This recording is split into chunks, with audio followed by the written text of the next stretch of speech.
What's up, guys? Welcome back to another new video. In this video, I will explain the trades that we provide in both the VIP group and the free group. However, in this video, we will focus only on the trades provided in the VIP group because it's the Saturday market.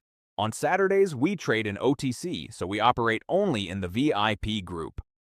If you are new here and want to join us, the link is available in the description.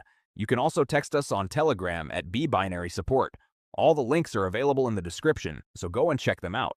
Let's start the trading session.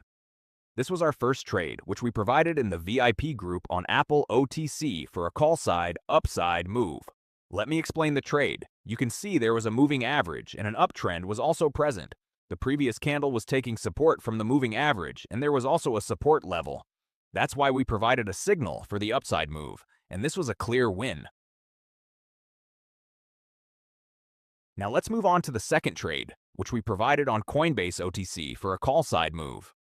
Here you can see the previous candle left a wick towards the upside and closed near the moving average. There was also a moving average acting as support. That's why we provided a signal for the upside move, and this was another amazing win. Let's move on to the next trade, which we provided on VIX OTC for a downside move. You can see the previous green candle was rejecting from the moving average. There was also a downtrend, and the moving average was acting as resistance. That's why we provided a signal for the downside move, and this was a clean win. So the session ended here, and we won 3 non-martingale trades. If you enjoyed the video and learned something valuable, hit the like button and subscribe to the channel. If you have any topics or suggestions, comment down below. See you in the next video, guys. Goodbye.